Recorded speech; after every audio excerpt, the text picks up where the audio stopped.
Okay, this video is going to show you how to enter an equation that models profit and how to change the window so that we can get a good sense of what the graph looks like. So before we start anything, I want to make sure that we have kind of a clean slate, so we're all starting from the same spot. So I'm going to reset everything. So second plus sign, this is what pops up. I'm going to press 7 for reset. I'm going to reset all the RAM. And I'm going to press 2 for reset. And this is what screen pops up. So now my windows are back to their default, -10 to 10 for X and Y axis, and I have nothing in my equation button. So let's press that. And I'm going to use the equation that's at the top of the reflection sheet. And so if you don't have that in front of you, I will enter it here, and you can pause the video and enter it as well. So I do recommend as I do this that you follow along on your own calculator. Oops. So we've got X minus 19, 56 minus X. Yes, you need to include the parentheses. So when I go to my graph, so I just press the graph. Here's my graph. So it looks like I did something wrong because I can't see anything. I should see 2 x-intercepts. I should see a y-intercept down here. I should be able to see some kind of like curve. So that just means my window's not showing me what I need to see. So the first thing I'm going to do is try to find those x-intercepts. And I know there's going to be 2 positive ones because, again, this is a profit problem. So I'm going to go to Window. And I don't need to change my x-min. We'll leave that at -10. But I need to change my x-max. So let's change it to, I don't know, we'll go to 100. And let's see what our graph looks like. Okay, well, that worked out. Now I can see my 2 x-intercepts, and these represent the break-even points. But I obviously cannot see the y-intercept down here, and I can't see the vertex or the maximum up here.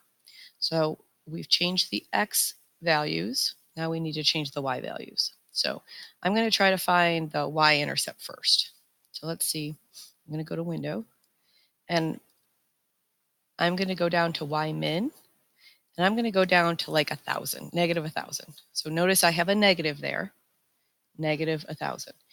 If you need to pause the video to enter these things, then go ahead, just press pause, and then make sure that you have the same window. Now, I also want to reiterate the idea that there is no perfect window. We can have all different windows and see sort of the same graph.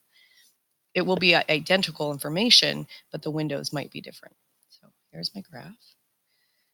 Okay, so I'm starting to see it a little bit down there. I'm going to give myself a little bit more room, I think. So I'm going to go back to Window, and I'm going to go to like 1,500, -1,500 here.